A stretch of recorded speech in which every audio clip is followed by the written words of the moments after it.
Gálatas capítulo 5 del 22 al 23. Mas el fruto del Espíritu es amor, gozo, paz, paciencia, benignidad, bondad, fe, mansedumbre, templanza. Contra tales cosas no hay ley. Amado Dios y Padre de nuestro Señor Jesucristo, te damos muchas gracias, Señor. Gracias, mi Rey, porque tú eres bueno en gran manera. Gracias, Señor, por tu misericordia. Gracias, Padre, porque hasta este momento tú nos has traído, Señor. Oh, mi Rey, te pedimos, Señor, en virtud de la obra de nuestro bendito, santísimo, justo y perfecto Jesucristo, que tú nos ayudes, Señor, a tener un corazón enseñable, bendito Dios. Que quites de nosotros cualquier orgullo, cualquier altivez que podamos presentar delante de ti, bendito Dios. Y que podamos presentarnos solamente delante de ti, humillados, Padre, porque ciertamente tú eres un Dios todopoderoso delante de unas criaturas imperfectas y pecadoras, Señor. Ayúdanos en todo y por todo, Padre amado, en esta enseñanza. Permite que esta enseñanza cumpla el propósito por el cual tú has permitido que hoy se enseñe, bendito Dios, más allá de mí, más allá del predicador, Señor. Así que te ruego, Padre amado, que tú obres en medio de este tiempo, en mis hermanos y en mi corazón también. Te lo pedimos, Señor, con la ayuda del Espíritu Santo, porque sabemos que Él obra en nosotros, Señor, pero sobre todo para tu gloria. Amén y amén. Antes de comenzar, hermanos, cualquiera que tenga preguntas, comentarios, sabemos que estos son espacios en los que la iglesia puede participar activamente. En cualquier momento usted nada más alce su mano y seguramente le hacen llegar un micrófono para que pueda conversar. Y de ahí de algunos 5 o 6 personas deben tener textos en sus manos que vamos a estar leyendo en la medida de la enseñanza. El apóstol Pablo, cuando dirige su carta a los Gálatas, habla de un solo fruto. Sí lo leímos bien, ¿cierto? El fruto del Espíritu, no lo dice en plural, sino en singular, no de varios frutos. Debemos tener claridad en esto para no confundir ni tener la noción de que podríamos fructificar de manera individual en cada una de las virtudes. El Espíritu Santo no da su fruto dividido, aislado, separado o fragmentado. El fruto es uno solo, con 9 diferentes virtudes. Hemos hecho énfasis en esto de manera intencional, porque lamentablemente muchos creyentes, de manera consciente o inconsciente incluso, han hecho de este texto algo como lo que puedes tener a medias, y la verdad no es así. No es tal cosa que tú puedes tener entonces amor, como lo vimos el jueves pasado, pero el gozo no, porque es que yo soy una persona amargada. No es tal cosa que tú puedes tener paz, pero la paciencia la verdad no va conmigo. Yo soy más ágil, yo soy impaciente totalmente, y yo sé que el Espíritu Santo obra ahí. No, mi hermano, no, mi hermana, el fruto del Espíritu Santo obra en conjunto. Y otra razón, y creo que más poderosa, es que esto proviene del Espíritu Santo, porque es que este fruto no proviene de nosotros mismos. Ya Ángel la semana anterior nos estaba enseñando de que lo que produce nuestra carne son obras de inmundicia realmente. Entonces la razón más poderosa por el cual creemos que es un solo fruto es porque la Biblia lo dice, y que no puedes tener mayor cosa en una virtud que en otra, es porque proviene del Espíritu Santo, no proviene de nosotros. De hecho, de nosotros, como lo dije anteriormente, son las obras de la carne, como el mismo apóstol Pablo lo escribe en Gálatas antes de estos textos. El creyente debe ir dando evidencia de manera integral en cada virtud, porque cada una de ellas conforma el fruto del Espíritu Santo. Cada virtud es como un gajo de una naranja. Creo que Ángel utilizó la mandarina, a mí me gusta más la naranja.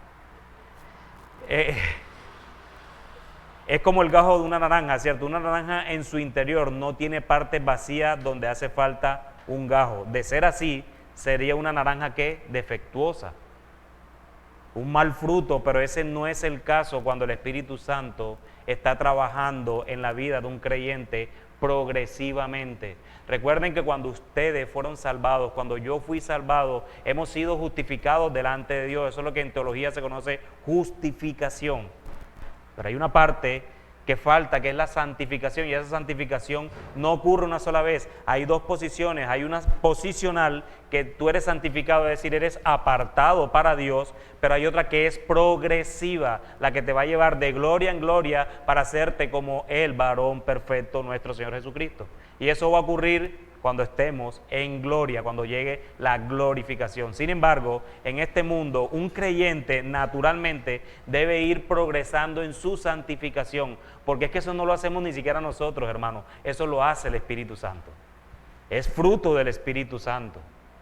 Nosotros simplemente somos objetos pasivos, tenemos responsabilidad delante del Señor, pero el Señor, el Espíritu Santo, nos preserva para nosotros poder perseverar. El Espíritu Santo nos preserva y nosotros perseveramos, y ahí es donde se evidencia entonces el fruto del Espíritu Santo de esta manera. Lo otro que se mencionó en la enseñanza anterior y que vale la pena recordarlo es que a lo largo de la historia de la iglesia ese fruto es dividido entre grandes porciones. Primero, el fruto que tiene relación con Dios, que son amor, gozo y paz, lo que estamos viendo en estos días. El segundo, el fruto que tiene relación con el prójimo, paciencia, que mucho nos falta, benignidad y bondad. Y el tercero es el fruto que tiene que ver con nosotros mismos, que es fe, mansedumbre y templanza. En el día de hoy, entonces, hermanos, estaremos hablando en este tiempo de la virtud del gozo. Y por eso quiero hacer énfasis en que es virtud y no el fruto, porque a veces creemos entonces que solo el fruto es el gozo. No, de la virtud del fruto del Espíritu Santo, que es el gozo, que hace parte del fruto del Espíritu Santo. Cuando no éramos creyentes, seguro teníamos momentos de intensa felicidad, pero podía venir algo a nosotros que causara tristeza y de una, esa alegría se iba inmediatamente. Era un gozo momentáneo y era un gozo fundamentado en nosotros mismos y no en aquel que produce esa virtud. En Cristo las cosas son muy diferentes. Y si bien nos van a seguir llegando esos momentos de tristeza, esos momentos de angustia, esos momentos de dolor, esa mala noticia, esa enfermedad o cualquier otra cosa que a nuestros ojos nos afecte, debemos al final tener gozo en medio de cualquier circunstancia. El gozo para el creyente no es opcional. El gozo para el creyente es un mandato. Regocijaos en el Señor siempre. El apóstol Pablo no está diciéndote regocíjate si puedes, sino regocijaos en el Señor siempre. Y lo afirma diciendo otra vez digo regocijaos.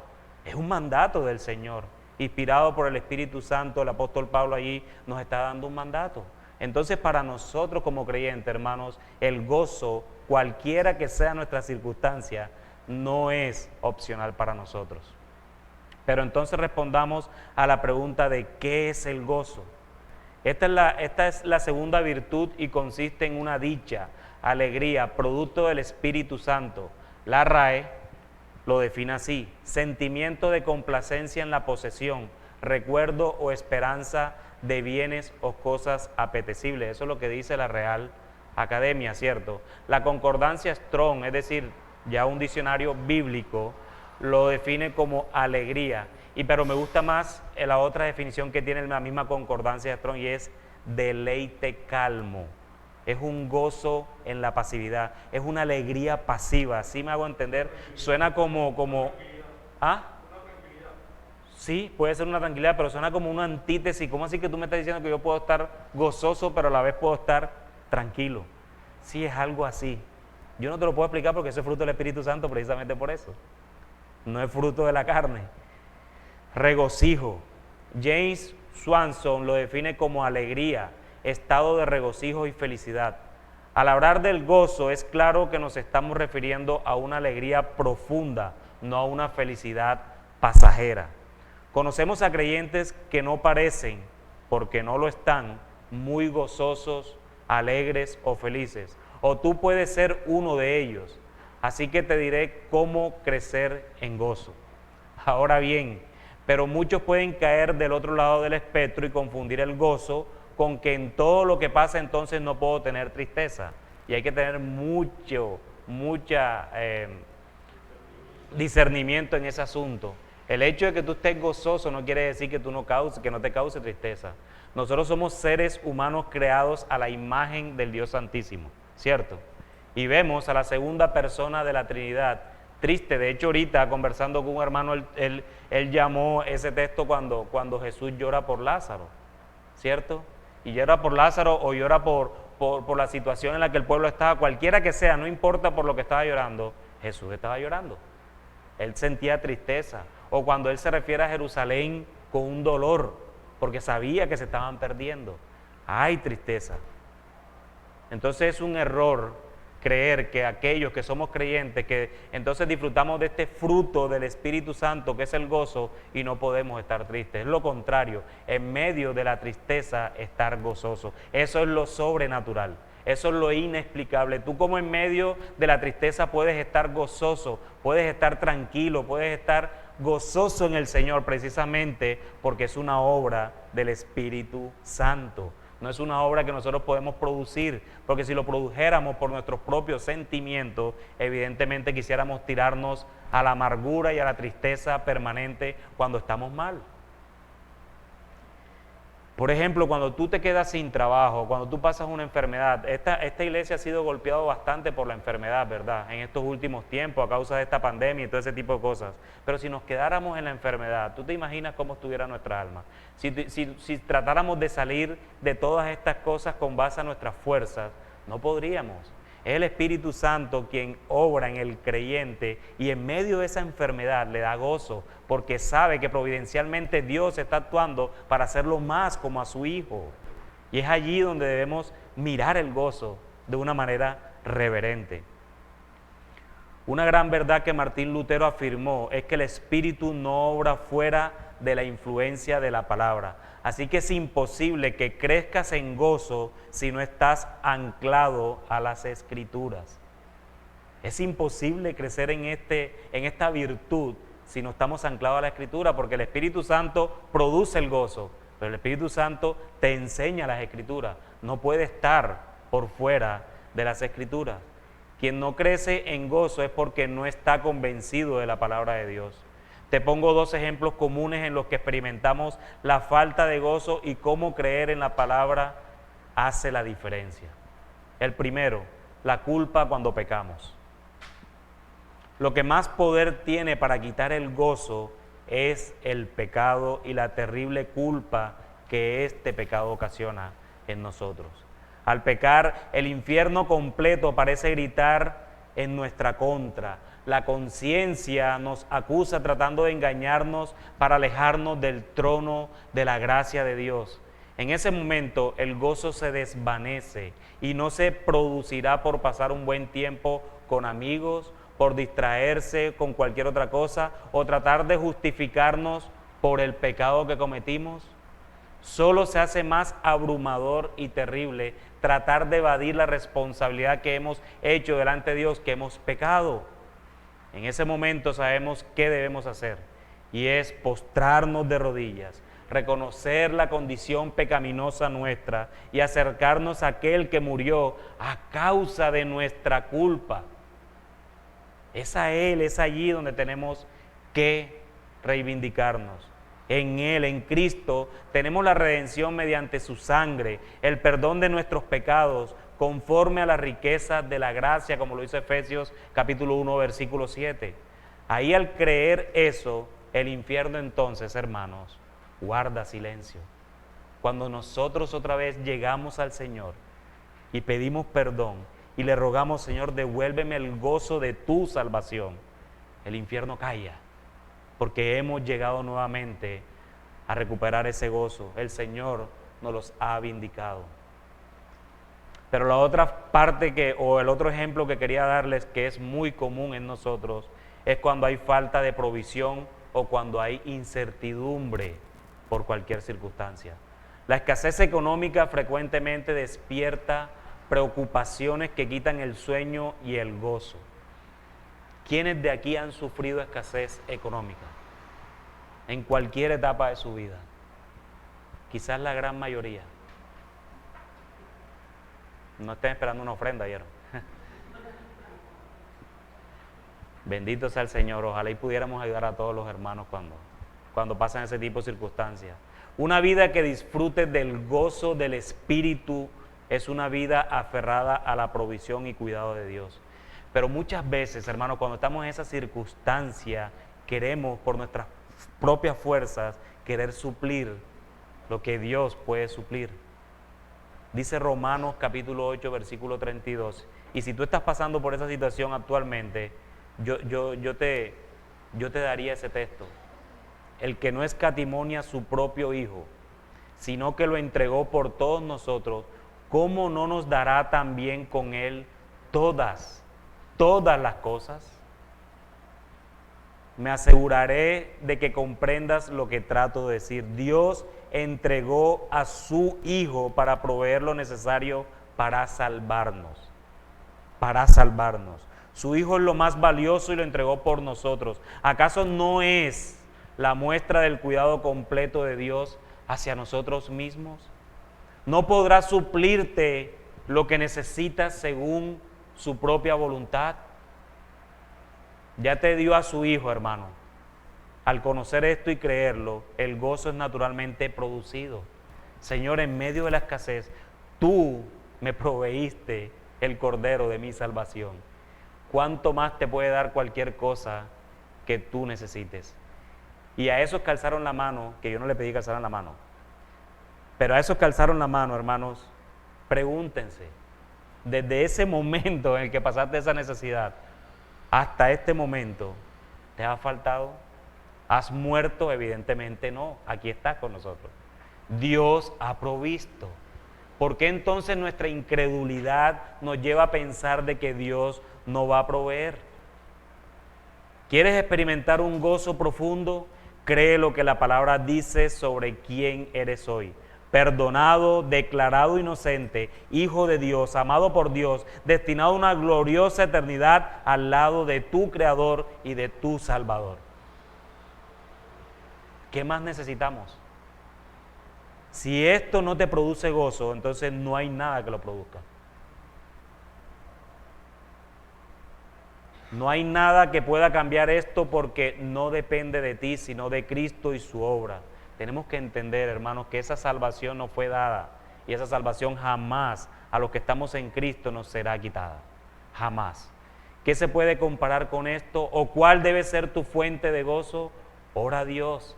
Pídele que estas verdades se hagan presentes en tu corazón y el gozo será producido por Él. Y recuerda, el gozo es el canto de un corazón que está anclado a Cristo. El gozo es un canto de un corazón que está anclado a su Señor. El gozo es ese estado de ánimo constante frente a toda situación adversa o favorable. ¿Sí escucharon? Toda situación adversa o favorable. Somos muy rápidos para estar gozosos cuando las cosas buenas nos pasan. Pero cuando tenemos adversidades, qué pronto perdemos el gozo. En el aposento alto, bajo la sombra de la cruz, y ahí cerca ya estaba el Señor para entregarse. Y al ser traicionado por Judas, Cristo consuela a sus débiles discípulos diciendo: estas cosas os he hablado para que mi gozo esté en vosotros y vuestro gozo sea cumplido. Al cabo de unas horas ya nuestro Señor iba a ser crucificado y Él todavía hablando de su gozo sea para ustedes, mis discípulos. Esto es increíble, hermanos. Es increíble cómo alguien que sabía que iba a morir a causa de asesinos, fornicarios, mentirosos, que no merecían sino la condenación del infierno, aún así no perdía el gozo. No perdía el gozo. La virtud del gozo hace parte del fruto del Espíritu Santo y eso lo único que nos lleva es a la conclusión de que el creyente, por más luchas que tenga, por más veces que caiga, siempre es controlado por el Espíritu Santo. Mis hermanos, si estamos en Cristo, Él nos prometió al Consolador, al Santificador. Él nos garantiza que habita en nosotros y somos controlados hasta el final del día por su fuerza, por su poder, no por el nuestro. Esto debe ocasionar en nosotros entonces ese gozo en cualquier circunstancia en la que nos encontremos. No debe haber otra circunstancia que a nosotros nos aparte del gozo que podemos encontrar en el Señor. Pero ¿cómo se ve la vida bajo el dominio de la carne? Versículos 19 al 21 de ese mismo texto de Gálatas.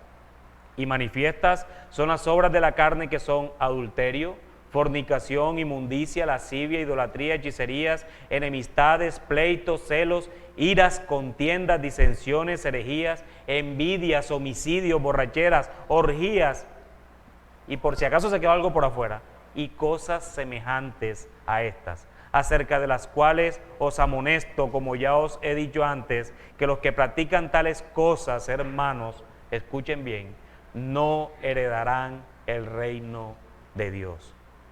Pero ¿cómo se ve la vida bajo el dominio del Espíritu? Amor, gozo, paz, paciencia, bondad, benignidad, fe, mansedumbre, templanza. Y contra tales virtudes, contra tales cosas, no hay ley. Y la pregunta que debemos hacernos es, ¿bajo el dominio de quién estamos entonces nosotros?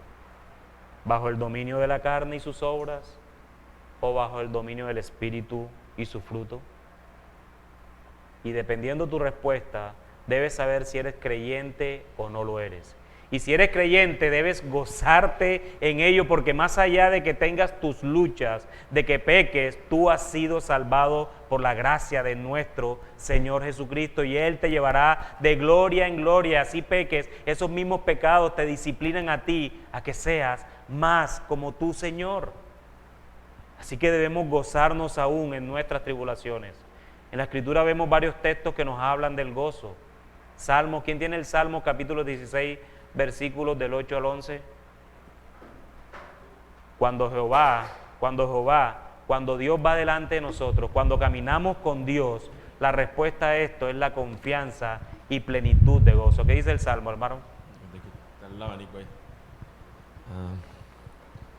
Al Señor he puesto continuamente delante de mí, porque está a mi diestra, permaneceré firme.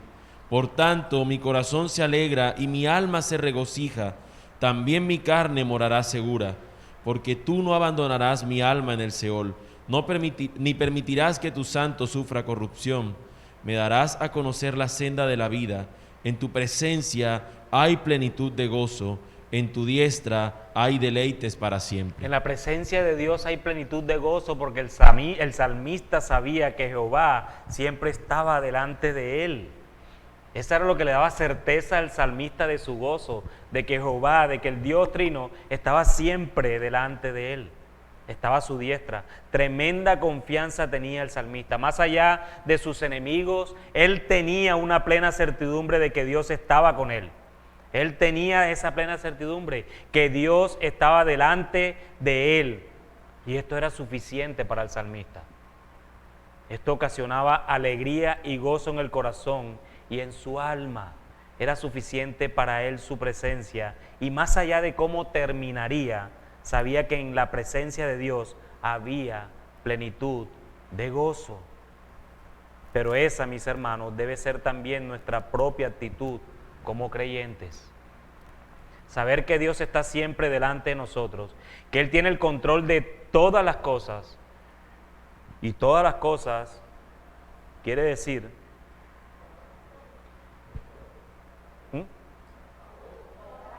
todas las cosas. No hay una cosa que tú puedas pensar, una acción que tú puedas meditar, algo que pueda ocurrir incluso en estos mismos momentos en la calle, que esté fuera del control del Dios soberano.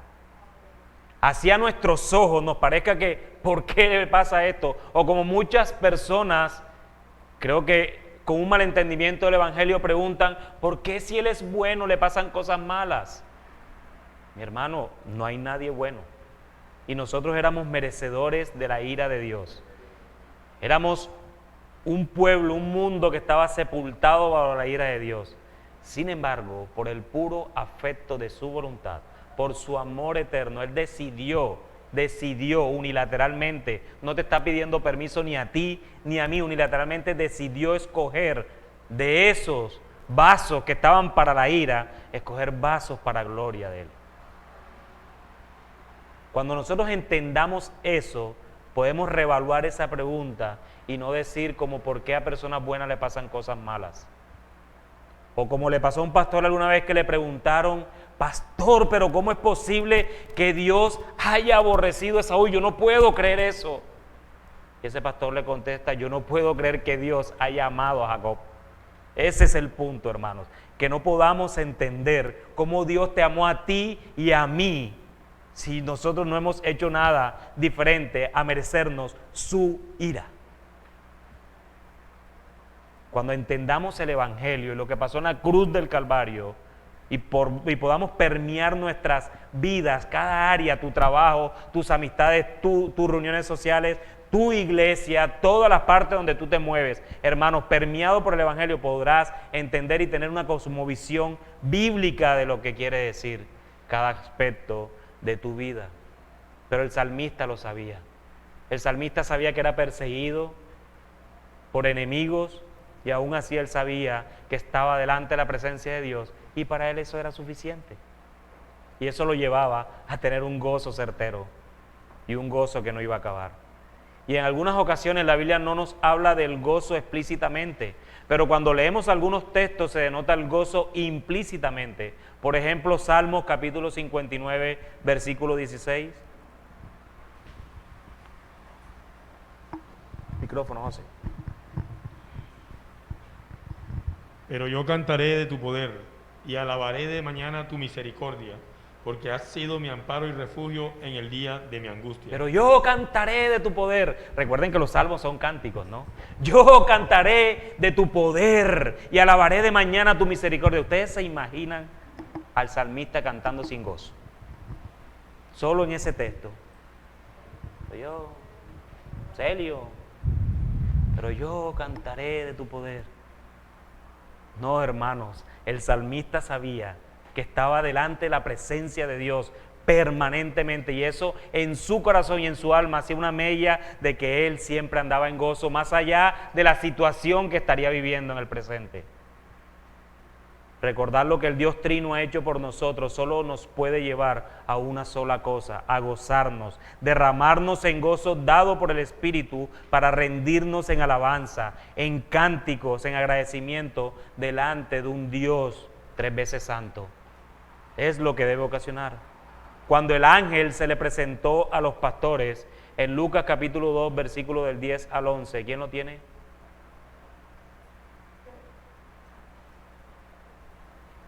Está bien, hermano, para que haga ejercicio usted. Pero el ángel les dijo, no temáis, porque aquí os doy nueva de gran gozo, que será para todo el pueblo, que os ha nacido hoy en la ciudad de David un Salvador, que es Cristo el Señor. Aquellos que esperaban al Mesías prometido en el Antiguo Testamento, les debió ocasionar un gozo inefable esta tremenda noticia que el ángel les dio a los pastores. Imagínense, habían pasado cerca de 400 años. Bueno, y estos profetas dijeron, y 400 años habían pasado cuando el ángel se le ha podido presentar a estos pastores. Siglos escuchando a los profetas antiguos, donde se prometía este don divino, Dios encarnado. Estos judíos que posteriormente creyeron, estaban tan expectantes a la venida del Mesías como nosotros deberíamos estarlo para la segunda venida de nuestro Señor. Solo pensar en la segunda venida debe ocasionar gozo en nosotros. Y yo te pregunto, hermano, ¿tú te gozas en eso? ¿Te gozas de que Cristo viene? ¿O en tus oraciones tú pides al Señor, Señor, ven pronto? Tal vez sí, ¿verdad? Señor, ven pronto. Pero en nuestras actitudes mostramos como ven pronto, pero todavía no. ¿Cierto que sí? A veces nuestras actitudes muestran un aferro a esta vida que pareciera que no tuviera entonces una lógica entre lo que oramos y cómo actuamos. Señor, ven pronto, yo quiero que tú vengas ya. Y al día siguiente sales, te doblas el tobillo y ya crees que te vas a morir. Señor, no me mates, Señor, no me quiero ir. Entonces no estás diciendo que venga pronto. Entonces sé consecuente con lo que oras. Sé consecuente con lo que oras, porque ese ven pronto puede decir, yo te llevo entonces, yo todavía no voy. Hay que ser consecuente, hermanos. Y si hay algo que debemos desear, y seguramente lo vamos a ver el domingo, venga tu reino. Venga tu reino. ¿Cuánto gozo debe ocasionar en nosotros cuando un pecador es llamado por Cristo y se convierte a Él? Este tipo de gozo solo lo da el Espíritu Santo, no es algo que viene efímeramente, no, todo lo contrario, se trata de algo que no pasa nunca, por más que podamos vivir situaciones difíciles, que se nos acabe. No va a pasar. Esto es lo que le pasa cuando recibes el Evangelio, cuando oyes las buenas nuevas. ¿Qué dice Mateo capítulo 28, versículo 8?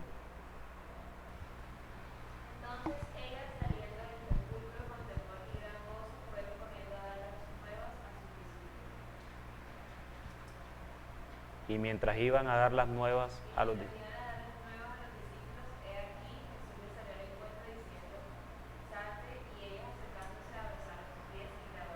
¿Tú te imaginas esa situación? Al ver la resurrección de Jesús salieron del sepulcro con temor, pero con gran gozo, dice la Escritura. Con temor, pero con gran gozo. Esa era la noticia del momento. Ese era el taca, tan, tan, tan, tan, tan, tan. ¿Saben cuál es? Última hora. Esa era la noticia histórica. Y esa noticia cambió el mundo para siempre. Esa noticia cambió el mundo para siempre. Y esa noticia estaba en manos de unas mujeres además.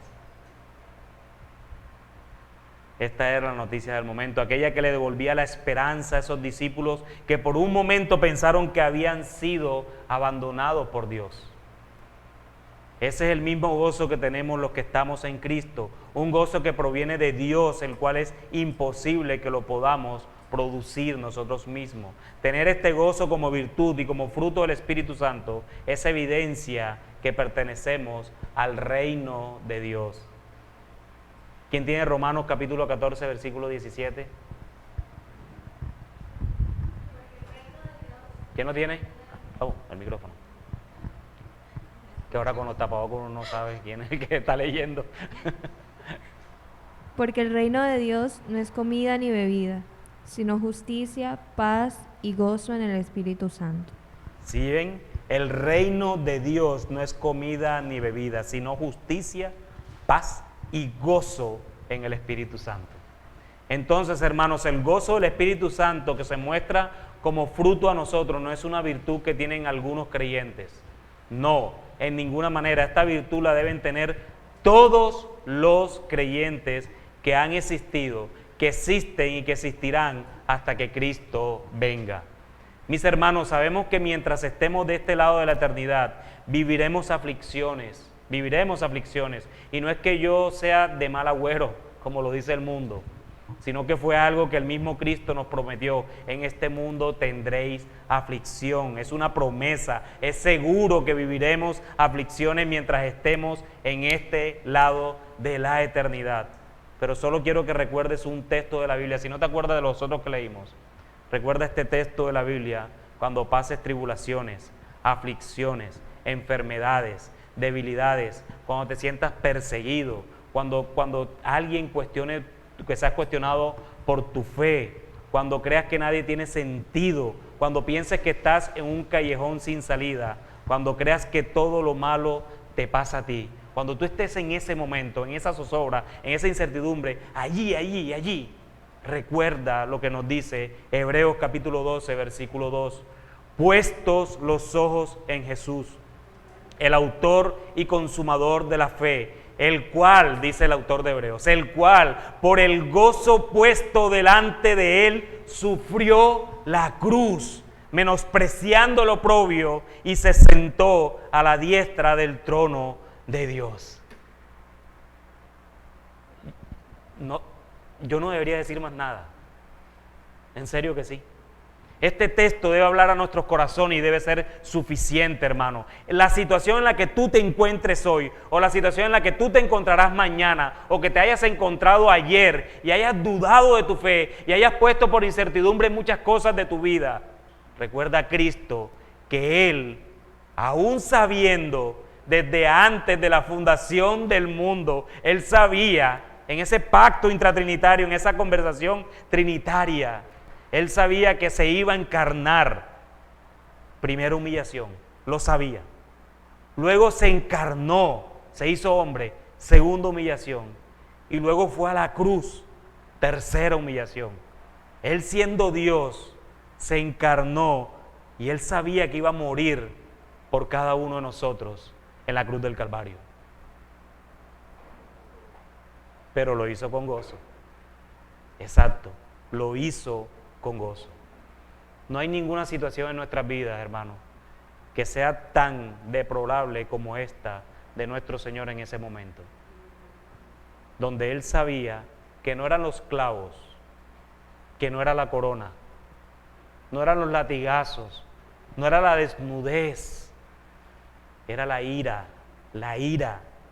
eterna de Dios Padre cayendo sobre Dios Hijo por causa de lo que tú y yo merecíamos eternamente.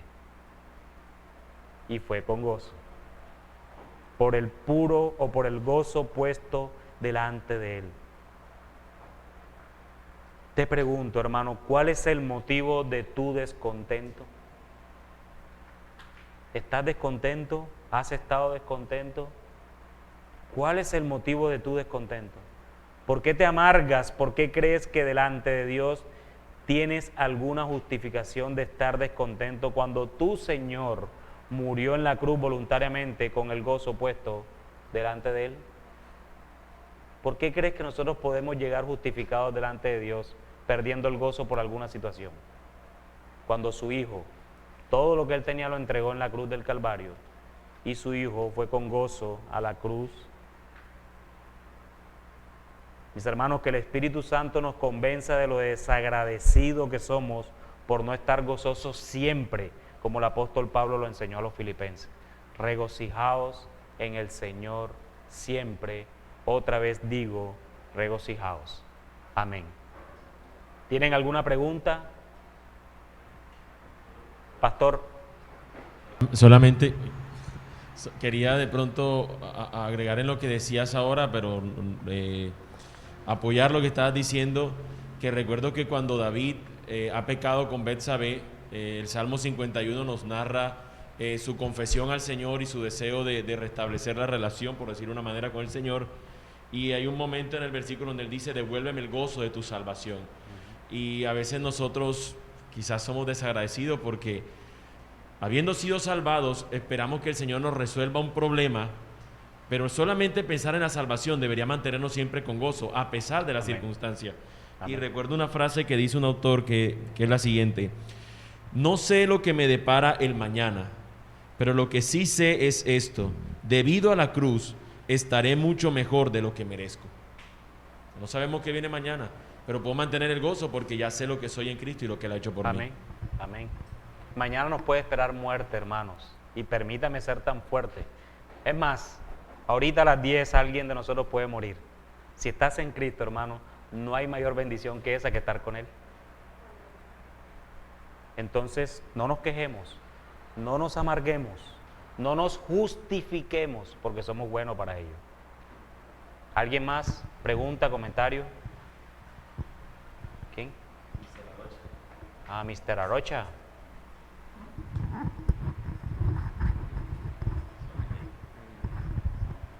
Bueno, Filipenses 4:6. Por nada estéis afanosos, sino sean conocidas vuestras peticiones delante de Dios en toda oración y ruego con acción de gracias. Yo creo que un antídoto, porque es que somos muy frágiles y muy propensos a desear las cosas del mundo, lo que percibimos con nuestros sentidos. Y yo creo que Pablo, en medio de la cárcel, escribiendo esto, le dice a los filipenses: no estés afanosos. Y yo creo que el afán de este mundo nos quita el gozo. Hay veces que yo puedo estar airado por una bobada, y no es necesario perder un gozo por algo que realmente es vano. Y digo que esto es como un antídoto, porque después dice: si no sean conocidas vuestras peticiones, es decir, es como descansar en Él, que no sean los afanes lo que nos agobia, sino que eso que nos puede agobiar, descansar en el Señor. Y ese mismo descanso también produce un gozo. que está esperando en el Señor. Y no sin terminar con acción de gracias. El agradecimiento también produce gozo. Amén. No hay una persona desagradecida que sea feliz. O sea, yo creo que esto lo dice un judío, no es palabra mía, pero Dennis Prager, y él dice que una persona feliz es una persona agradecida, y es totalmente cierto. Entonces quería compartir eso. Gracias, hermano. ¿Alguien más? ¿Alguna pregunta? José, tú alzaste la mano. Gracias. ¿Alguien más, hermanos? ¿Preguntas, comentarios? ¿Nadie más? Todo. Yo solamente quería agregar que la verdad a veces nosotros no nos damos cuenta del inmenso sacrificio que hizo el Señor por nosotros. No nos damos cuenta del sacrificio que hizo el Señor por nosotros. Es más, a veces, por ejemplo, en tu trabajo, en tu vida cotidiana, tú haces cosas que las haces bien, y a veces la gente que está a tu alrededor no te cree, desafortunadamente, por como fuiste en tu pasado, y te da rencor, a veces te da ira, cólera, enojo o tristeza. Pero más allá de eso debemos de darnos cuenta que al Señor, cuando ya estaba en la cruz, ni los mismos siervos, ni los mismos discípulos, porque al final de la muerte de nuestro Señor Jesucristo, ningún discípulo quedó. No le creyeron al Señor, ¿cómo nos va a creer nosotros? Es por eso siempre debemos estar mirando la cruz para darnos cuenta o cómo tratar de acercarnos más al Señor. Amén. A nosotros no nos deben afectar los comentarios que hagan el mundo, sino que debemos encontrar que nuestra identidad está en aquel que murió por mí. Si hablan mal de mí, mi Señor es vituperado. Si hablan bien de mí, mi Señor es glorificado. Y ahí debe estar nuestra identidad en Cristo, no en lo que yo pueda dar y demostrarle a la gente, sino realmente en cómo le puedo servir yo al prójimo en virtud de la obra de Cristo. Amén. Hermanos, oremos. Bendito Dios y Padre, gracias, Señor. Gracias te damos porque tú eres bueno. Gracias te damos porque tú eres bueno y para siempre es tu misericordia, Señor. Oh, Señor, gracias por este tiempo que nos permites aprender más de ti, Señor. De esta virtud, Señor, que nos da el Espíritu Santo, y es el gozo que podemos tener siempre, bendito Dios. Ayúdanos a no perder el gozo de tu salvación, Señor. Ayúdanos a recordarnos en cualquier circunstancia en la que nos encontremos, sea buena o sea mala a nuestros ojos, Señor, que tú cada situación la has provisto, bendito Dios, para hacernos más como tu Hijo. Y eso debe causar en nosotros un gozo inexplicable, bendito Dios. Así que ayúdanos a entender cómo tú obras, Señor. ¿Quién eres tú? Un Dios santo, un Dios todopoderoso, un Dios omnisciente, un Dios omnipresente, pero que también eres un Dios inmanente en la persona de nuestro bendito Señor Jesucristo, y que nos has dado al Espíritu Santo, quien nos santifica y nos llevará de gloria en gloria hasta hacernos a la imagen del varón perfecto, que es nuestro Señor. Ayúdanos, Señor, a entender esto. Bendito sea tu nombre, oh Dios Trino, Señor.